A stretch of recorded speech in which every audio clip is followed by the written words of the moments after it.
Welcome back to another video from skiboatpartsonline.com. My name is Ron. This is part 7. We're going to resume where we left off in part 5 by finishing the floor installation and then going directly into replacing the flotation foam. And as always, we ask you to subscribe to our channel. Click on the link to give you the reminders when a new one comes out. They're coming out about every week right now. Thank you and enjoy. In part 5, we left off by repairing the broken and rotten stringers in the midsection. We've also added a 5th stringer in the center to help support the sagging center floor in this area. And we've also added a new PVC pipe to carry wiring and the throttle shift cable. The pipe is a ½ inch larger. We went from an 1.5 inch to a 2-inch pipe. Now here's a shot of the underside of the midsection floor that's about to go back. What I want to point out is any of the existing holes, the driver's seat mounting holes, the L seat base holes, all of these on the underside need to be reinforced. You can use plywood there. We prefer to use a fabric called Trevera. If it's not on the website, I'll add it shortly. It's a simple to work with fabric that you wet out with resin. Apply it to the back side, and it is very tenacious at gripping screw threads. You will typically snap a screw before you strip it out with this material. Now the front floor was just installed using the same method we did on the side floors. A heavy bead of 3M 5200 caulk goes on top of the stringers. Make sure the underside of that floor is clean and or ground with a grinder or sander, and then simply put it down and install new stainless steel screws to clamp that to the stringers. After 2 days, bear in mind you want to wait a minimum of 2 days before you add the flotation foam if you're using 5200. In this case, we waited an actual 3 days to give that adhesive caulk time to cure. Now once the front floor was laid down, now it's time to glass all the floors in at the same time. The side floors, the front floor we removed, the aft floor sections near the transom, they're all going to get bonded to the hull sides using 2 laminates of 1708 Fab Matte tape.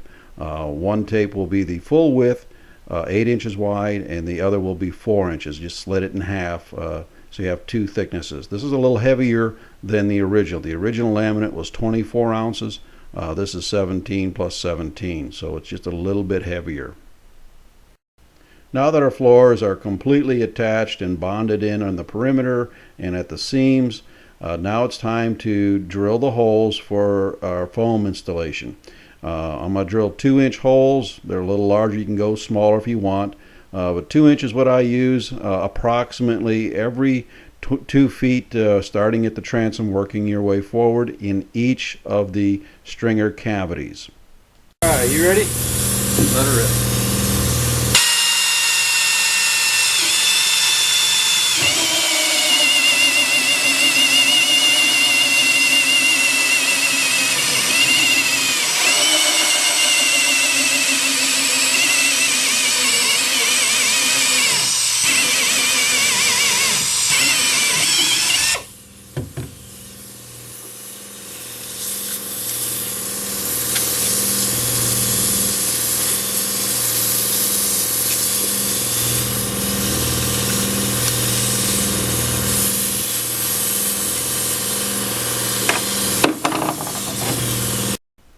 As you're drilling your holes moving forward, be very cautious on the outside forward stringer cavities. These areas are getting very shallow and they're getting narrow. I like to use a very short pilot drill bit in my hole saw to minimize any chance of going through the floor and having the pilot drill drilling a 1/4 inch hole through the hull bottom. There are also 2 holes on this floor that we are not going to pour foam into. And guys have done this before. The small 1-inch hole near the top is for the battery cables to drop into the center bilge area, and the other hole is the 3-inch hole for your ski tow pylon. It's not a good day when you fill that one full of foam. Okay, now we're ready to actually have some fun. What you're going to need is your part A and part B flotation foam. Now on this boat we use nearly 3 gallons. That's 3 gallons of A and 3 gallons of B for this job. You're going to need some mixing buckets. You're going to need some latex gloves. Trust me on that. You want to wear gloves. You're going to need mixing sticks and some paper cups and some small squares of cardboard. Say 6 inches by 6 inches. You'll need 4 or 5 or just several of those handy to have. The real secret to a good foam installation job is to elevate the bow of the boat as high as you can. Sometimes you have to get creative in doing this. We've got the tongue of the trailer about 4.5 feet off the ground. The tires are off the ground. If you're using an American skier trailer with the substantial prop protection cage on it, it can rest on the floor and you can keep on lifting. You're not going to hurt that trailer. If you don't have this, you don't have the heavy cage, you do not want to let the back of the boat, the rudder, to be your support. Don't let the rudder rest on the floor. But the key again is to elevate the boat. Now we're about to go into some videos that we shot.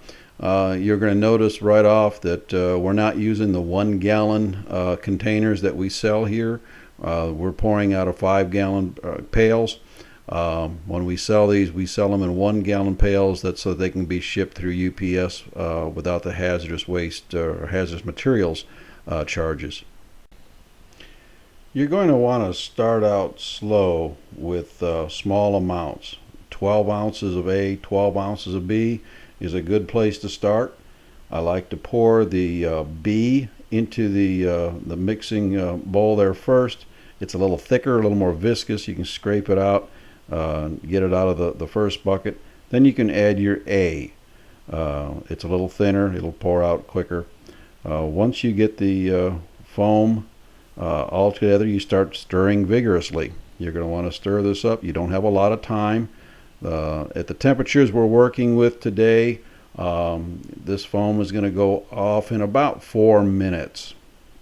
But you want to stir it up quite vigorously, and as soon as it is a uniform color, then you can start pouring it in the hole. I like to start on the outside and work my way in. Once you pour that first batch in, you'll just pause, hesitate, take a few minutes and watch it react. Kind of put a mental timer on it to see how long it takes, and you'll see it through the hole starting to rise and move forward. You do not want to add foam to the same stringer cavity until the previous pour has gone off and is hardened up. We had a lot of heavy thunderstorms and rain when we shot this, so I've detached the audio, the live audio, and doing voiceover with these shots. But what we've got here is the foam is rising. You can see it rising. You're going to see it moving. It's moving forward uphill. Everything behind it is going to be completely filled by using the raised bow method, and it's going to start coming to the top. Now as it comes to the top, if it's really squirting out hard, you'll want to put a piece of cardboard over that to hold it down, and I'll go over that. You'll see that here in just a few minutes. But there she blows. That's what it looks like on a perfect pour. Okay, now that we've got a couple of the cavities filled, we're moving up the hull. We're going to go with 24 ounces plus 24 ounces. That's about as much as I get comfortable with. I'm getting old, I don't move that fast. So I've got 24 ounces already poured in here of the B. Now we're going to add 24 ounces of the A. Got a little more now to mix. Our bucket's getting a little nastier.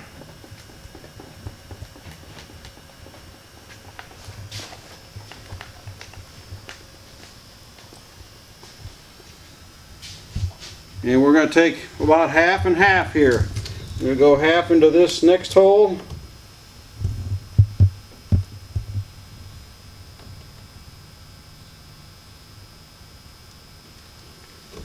And we're going to put about half into this hole.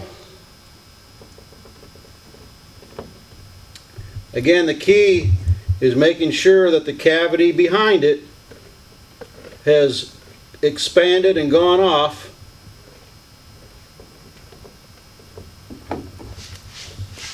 before you add the next one.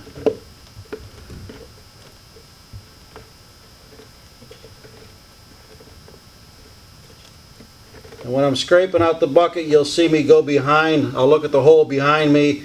If it's not flush at the top yet, you can scrape a little foam in there to add to the top. You want to fill that top hole up so it's nice and flush. When we're all done here, we're going to cut the tops of the excess off and add a patch of glass over it.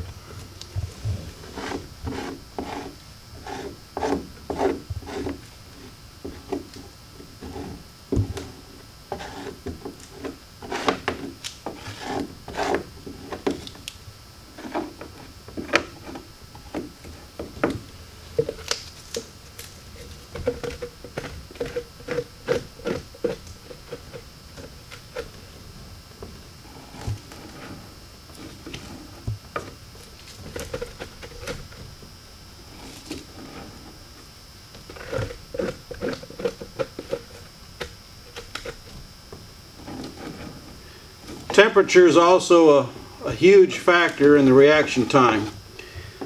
All of our chemicals here, resins, gel coats, foam, are kept in a refrigerated room. It's about 68 degrees. So it slows down the process. If you've got buckets of foam that are in a warm room in the summertime and you're doing this in 90-degree heat, okay, we're coming up now. I see it coming up to this side. We may have to block it, we may not. I'm going to get my pieces of cardboard ready. Here she's coming up to the top. And now I'll put my cardboard on it and just hold it. Now the other one's coming up. You don't want to put a lot of pressure on it. Again, this is like a safety valve. There she's coming to the top, and I'll cap it. And just wait a minute or two, and maybe not even 2 minutes, 1 minute should be all it takes. And the excess foam is now rising forward. The whole object here is to make sure we get 100% of the cavities filled. We don't want any air voids that'll pocket any accumulated water in the future. Okay.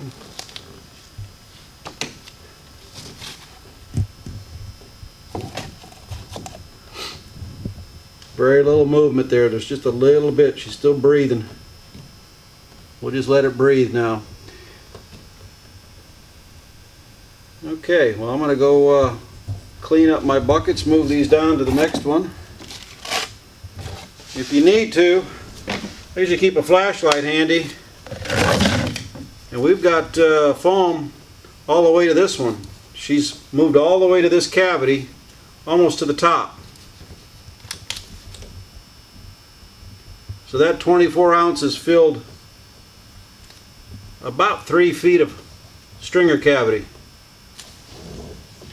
I don't see this one peeking up yet.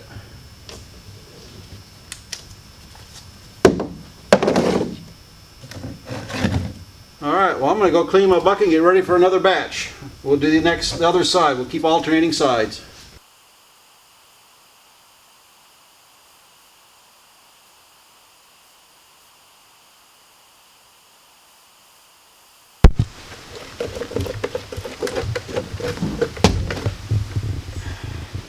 In smaller batches. I'm back to a 12 ounce and 12 ounce again.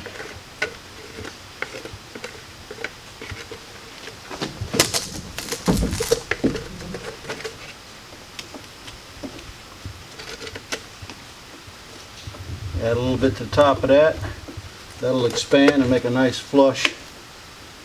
Again, you want these holes to be flush when we're done, after we cut them off with a saw.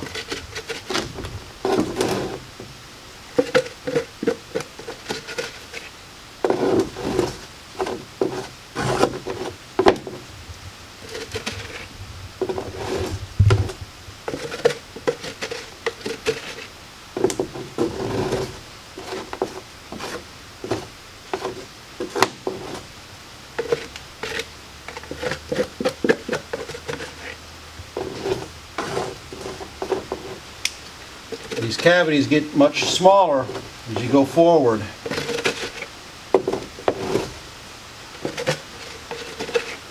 The biggest cavities are alongside the engine and aft behind that. This is rising, moving forward.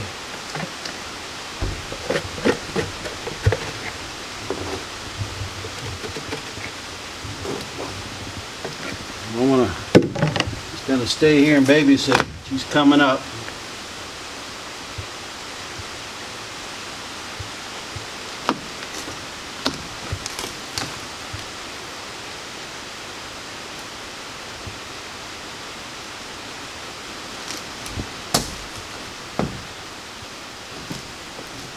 You don't want to put too much pressure on that.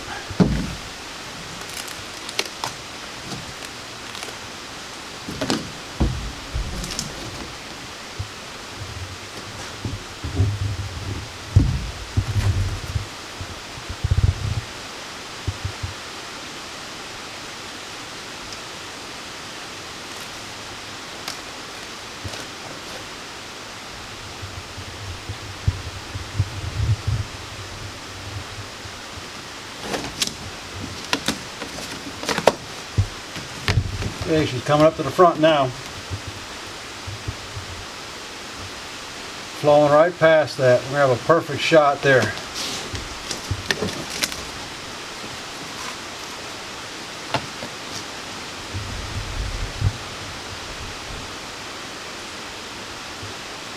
The port side outside stringer cavity is now full.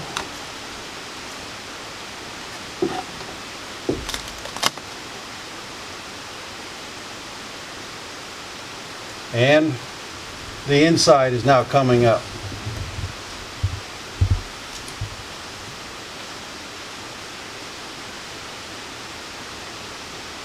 I'd say we got a perfect pour there. Gonna have to add a couple drops up there just to fill the top cap.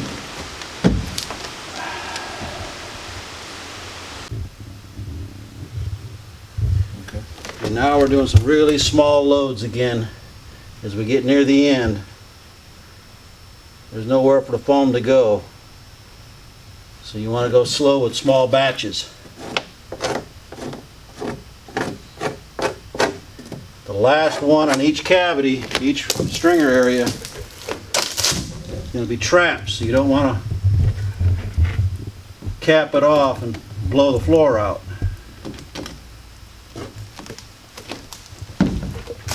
Now back here,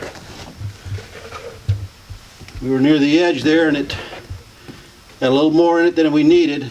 I had the cardboard cap over it, and it kept wanting to lift the cap up. So you're better off to let it expand and have a little bit of waste than damage the floor or blow the floor out. Ideally, you'll have the small little mushrooms coming out the top, as it looks like.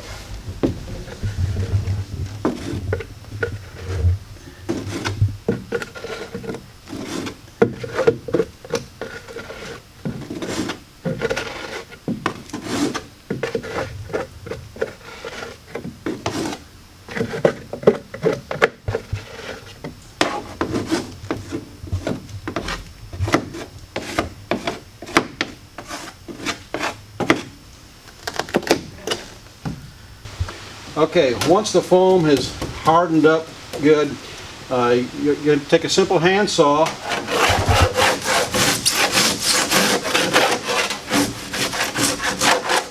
get it flush.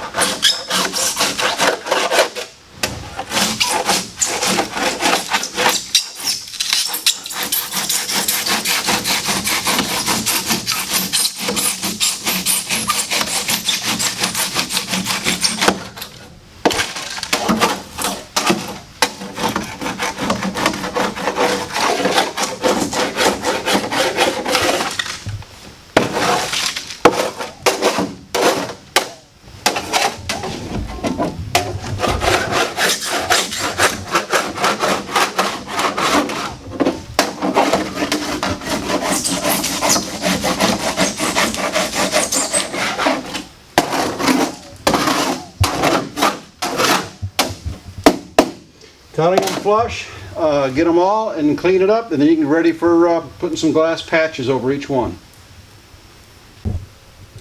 Okay, when you're down to the last little bit, you need some very small amounts. Maybe you just got a couple voids on the top holes where you cut it off with the saw. Go down to some small Dixie cups rather than using the large ones, because it's important, regardless if you're doing a large batch or a small batch, that the proportions be the same. You want the same amount of A as you have B. So with the little cups, you can see that they're both the same amount in there. So we're going to add the contents of the small cup into a slightly larger cup. And then I'm going to jump in the boat and finish off the last little remaining pieces.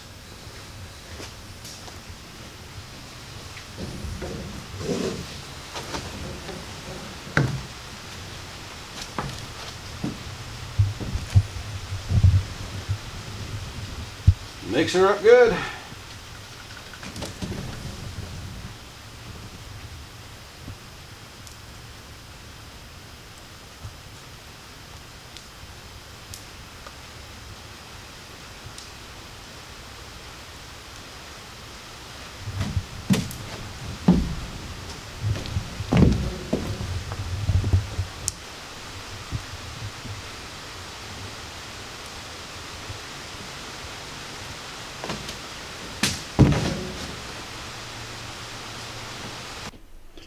Well, it's the next morning. Our foam is completely cured. I have taken the saw and gone over each of the patches and made sure they're nice and flush. And then cleaned out the boat, swept out, vacuumed it, made sure we got it nice and clean again. And then started cutting all of the replacement fiberglass patches. Again, I use a 1708 Fab Mat tape cut into small pieces.